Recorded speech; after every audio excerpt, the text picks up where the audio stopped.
Economy को क्या क्या नहीं कहा जा रहा था, कोई खत्म बता रहा था, कोई डेड इकोनॉमी बता रहा था। लेकिन जो लोग इन बातों से भारत की इकोनॉमी के साथ खेल करना चाहते थे, उनके साथ ही नरेंद्र मोदी ने गजब का खेला कर दिया। भाई देश का खजाना तो बढ़ता जा रहा है और जो लोग इकोनॉमी को खत्म बता रहे थे, उनकी ही जेब खाली होती जा रही। जब ट्रंप ने 50% टैरिफ लगाया था, तब भारत में ही कुछ लोग इसे मोदी की नाकामी बता रहे थे। कांग्रेस समेत पूरा इंडी गठबंधन मोदी सरकार पर हमले कर रहा था। लेकिन भाई साहब, मामला पलट चुका है। पीएम मोदी ने ट्रंप के टैरिफ का ऐसा तोड़ निकाला कि दुनिया भी देख के हैरान है। आज आपको बताऊंगा कि कैसे पीएम मोदी की नीतियों से देश का खजाना बढ़ता चला जा रहा है। टैरिफ के काउंटर में भारत धड़ाधड़ एफटीए कर रहा है, दूसरी तरफ कांग्रेस का खजाना क्यों खाली होता जा रहा है, यह भी आपको दिखाऊंगा। यह सब कैसे हो रहा है और पीएम मोदी के किस फैसले की वजह से ट्रंप परेशान है, राहुल गांधी और कांग्रेस का तनाव बढ़ा हुआ है, आज इसके बारे में भी बात होगी। लेकिन पहले एक झलक आपको यह बता दूं कि ट्रंप ने सोचा था कि टैरिफ की वजह से भारत का अमेरिका के साथ बिजनेस प्रभावित होगा, इससे भारत की इकोनॉमी पर असर पड़ेगा। लेकिन हुआ उल्टा। ट्रंप की टैरिफ की ऐसी काट निकाली गई कि अब खुद अमेरिका हैरान है। टैरिफ के बाद भारत ने दुनिया के दूसरे देशों के साथ अपने व्यापार को आगे बढ़ाया और इसी का नतीजा है कि भारत एक के बाद एक देशों के साथ फ्री ट्रेड एग्रीमेंट कर रहा है और इसमें ताजा नाम न्यूजीलैंड का जुड़ गया है। एफटीए के तहत न्यूजीलैंड अगले 15 सालों में भारत में 20 अरब डॉलर यानी करीब 1,80,000 करोड़ रुपए का निवेश करेगा।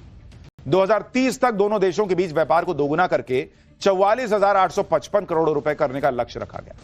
भारत के 100% प्रोडक्ट्स पर न्यूजीलैंड में कोई टैरिफ नहीं लगेगा। न्यूजीलैंड के 95% उत्पादों पर भारत में कोई टैरिफ नहीं लगेगा। भारत की फार्मा इंडस्ट्री, कपड़ा, चमड़ा उद्योग, कीमती रत्न इंडस्ट्री को फायदा होगा। अस्थायी रोजगार वीजा का प्रावधान है, इससे न्यूजीलैंड में रुकने की अवधि 3 साल तक हो सकती है। न्यूजीलैंड में पढ़ाई के लिए जाने वाले भारतीय छात्रों के लिए कोई समय सीमा नहीं होगी। पढ़ाई के दौरान काम के मौके देने के लिए अलग से कार्यक्रम शुरू होगा। यानी न्यूजीलैंड के साथ एफटीए से भारत के व्यापार को मदद मिलेगी। भारतीय छात्रों और प्रोफेशनल्स के लिए भी एफटीए कई मौके लेकर आएगा।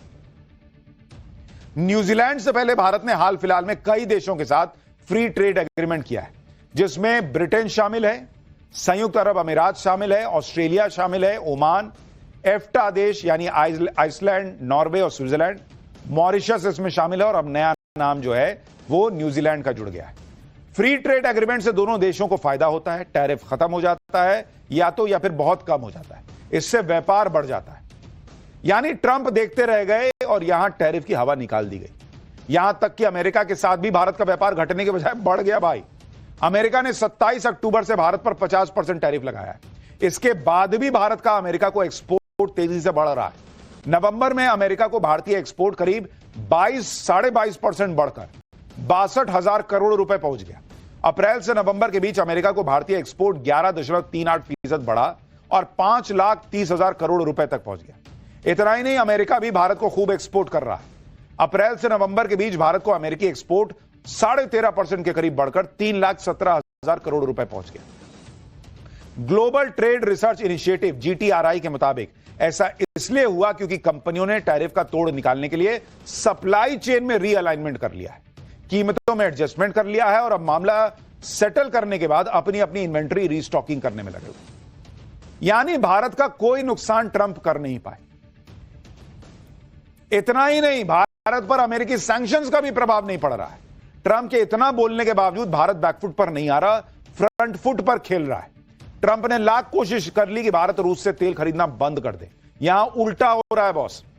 रूस अब भी भारत का सबसे बड़ा तेल एक्सपोर्टर बना हुआ है। भारत ने नवंबर में अक्टूबर की तुलना में ऑलमोस्ट 3.5% ज्यादा तेल खरीदा। रूस से नवंबर महीने में 1.77 मिलियन यानी 17 लाख बैरल से ज्यादा तेल प्रतिदिन खरीदा गया है। अनुमान है कि दिसंबर और जनवरी में भी ऐसे ही तेल खरीद जारी रहेगी। यह तब है जब ट्रंप ने रूस की 2 कंपनियों पर सैंक्शन लगा रखा है। तो जो लोग यहां कह रहे थे कि अरे अब देखिए मोदी दबाव में आ गए, अब ना खरीद पाएंगे रूस से तेल, भाई और ज्यादा तेल खरीद रहा है भारत। यानी ट्रंप अपने टैरिफ से भी भारत को नहीं झुका पाए और अब तो भारत खुलकर अमेरिका से कह रहा है कि हेलो, ये दादागिरी हमको ना दिखाना। चाहे एक्सपोर्ट हो या फिर रूस का तेल हो या फिर अमेरिका के साथ ट्रेड डील, भारत अपनी शर्तों के हिसाब से अपने फायदे कर रहा है। अमेरिका के साथ ट्रेड डील पर काफी समय से बातें हो रही और अब भारत ने अमेरिका को क्लियर कट समझा दिया है। कि भारत कभी अपना डेयरी सेक्टर नहीं खोलेगा। भारत के लिए अपने किसानों का हित सबसे ऊपर है। भारत न्यूजीलैंड ट्रेड डील में चावल, गेहूं, डेयरी, सोया और दूसरे कृषि उत्पादों को नहीं खोला नरेंद्र मोदी ने। अमेरिका भारतीय बाजार में अपने डेयरी प्रोडक्ट्स और जेनेटिकली मॉडिफाइड अनाज बेचने की मांग कर चुका है। इसी वजह से अमेरिका के साथ भारत की ट्रेड डील फाइनल नहीं हो पा रही। और भारत ने एफटीए किया भी, फ्री ट्रेड एग्रीमेंट न्यूजीलैंड वगैरह के साथ, वहां भी नहीं खोला। सब ठीक है बॉस, लेकिन अपने किसान को छोड़ देंगे ऐसा थोड़ी होगा। ट्रंप ऐसे ही पीएम मोदी को टफ नेगोशिएटर नहीं कहते हैं। अमेरिका को भी समझ में आ रहा है ना भाई कि भारत के साथ डील करनी होगी तो भारत की शर्तों पे मानना होगा, जैसे बाकी देश मान रहे हैं दुनिया में। पीएम मोदी जिस तरह से इकोनॉमी को रीशेप कर रहे हैं उसका असर दिख रहा है बॉस। आप भारत के ऑटोमोबाइल सेक्टर को देखिए जो रिकॉर्ड तोड़ रहा है। 2025 में made in India passenger car का एक्सपोर्ट ऑल टाइम होने वाला है। 2025 में भारत करीब 10 लाख पैसेंजर कार एक्सपोर्ट करने वाला है। Society of Indian automobile manufacturers SIAM के मुताबिक 2025 के पहले 11 महीने में भारत 7,90,667 कार एक्सपोर्ट कर चुका है जो भारत में बनी थी। यह पिछले साल के कुल 7,43,326 कारों के एक्सपोर्ट को पार कर चुका है। दिसंबर में कार सेल्स के लिए सबसे मजबूत दिसंबर को माना जाता है। एक्सपर्ट्स का अनुमान है कि भारतीय पैसेंजर कार एक्सपोर्ट आसानी से 10 लाख का माइलस्टोन पार कर जाएगा।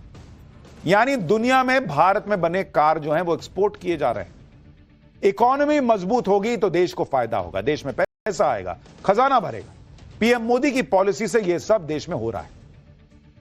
लेकिन दूसरी तरफ जो लोग भारत को डेड इकोनॉमी बता रहे थे, उनके खुद का अकाउंट कैसे डेड पड़ रहा हुआ है आपको वो दिखाता हूं। कांग्रेस का हाल देखिए। वो कांग्रेस जिसने देश पर सबसे लंबे समय तक राज किया, आज कांग्रेस की आर्थिक स्थिति कैसे खस्ता हाल हो रही है, आपको राजनीतिक दलों की फंडिंग और चंदे के बारे में जानने से पता चलेगा। इससे न सिर्फ पार्टियों की आर्थिक सेहत का पता चलता है, बल्कि उन पार्टियों पर कितना भरोसा है यह भी पता चलता है।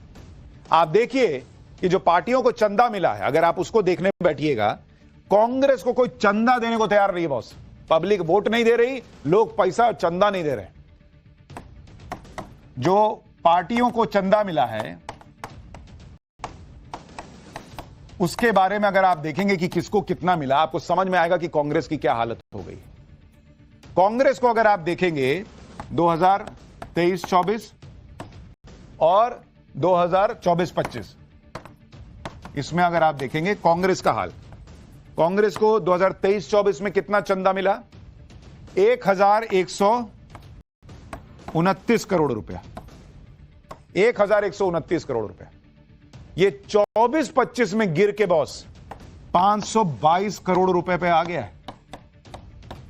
-50% बॉस, आधा से भी कम चंदा मिल रहा है।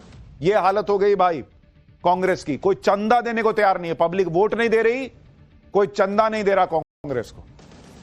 उधर आप बीजेपी को देखिए। बीजेपी को 2023-24 में 3,967 करोड़ रुपए का चंदा मिला। 3,967 करोड़, जो कि 2024-25 में बढ़कर 6,088 करोड़ रुपया हो गया है बॉस। यहां +53% है। देख रहे हैं, कोई कांग्रेस में निवेश नहीं करना चाह रहा। बीजेपी को जो डोनेशन मिला है वो करीब दर्जन भर विपक्षी पार्टियों से 4.5 गुना ज्यादा है, और कांग्रेस को मिले चंदे से करीब 11 गुना ज्यादा। राजनीतिक पार्टियों को यह डोनेशन इलेक्टोरल बॉन्ड खत्म होने के बाद मिले। विपक्ष आरोप लगा रहा था कि इलेक्टोरल बॉन्ड्स की मदद से बीजेपी ज्यादा चंदा ले रही है, लेकिन इलेक्टोरल बॉन्ड खत्म होने के बाद भी बीजेपी को सबसे ज्यादा चंदा मिला है। दूसरी तरफ कांग्रेस का डोनेशन घट के आधा रह गया है। कांग्रेस को सोचना होगा कि उसकी पॉलिटिक्स कहां जा रही है और नरेंद्र मोदी देश को, पार्टी को कहां ले जा रहे हैं। भाई ये लोग बोलते थे ईवीएम की वजह से मोदी जीतते हैं, बीजेपी जीतती है, बैलेट पेपर से चुनाव होगा तो जीत जाएंगे। अभी महाराष्ट्र में निकाय चुनाव हुए, बैलेट पेपर से हुए, वहां भी हार गए बुरी तरह से। भाई सोचो क्या कर रहे हो कि पब्लिक नकार रही है। इसको गाली उसको गाली देने से कुछ नहीं होगा। खैर, पाठशाला में अब अगला चैप्टर, मोदी की एंट्री, बंगाल वाले ओवैसी की बाबरी और आरएसएस का वो ऐलान, ममता का बंगाल हारना तय हो गया है क्या? बीजेपी का बंगाल को बांग्लादेश नहीं बनने देंगे वर्सेस टीएमसी का कोई बांग्लादेश नहीं जाएगा। कैसे घमासान मचेगा, अब इसका चैप्टर। जिस वक्त बांग्लादेश के हिंदुओं पर हो रहे अत्याचारों की चर्चा हो रही है, उसी वक्त पश्चिम बंगाल में भी जोर शोर से यह बात हो रही है कि बंगाल को बांग्लादेश नहीं बनने दिया जाएगा। पश्चिम बंगाल में मार्च अप्रैल में विधानसभा चुनाव है और बांग्लादेश के मामले में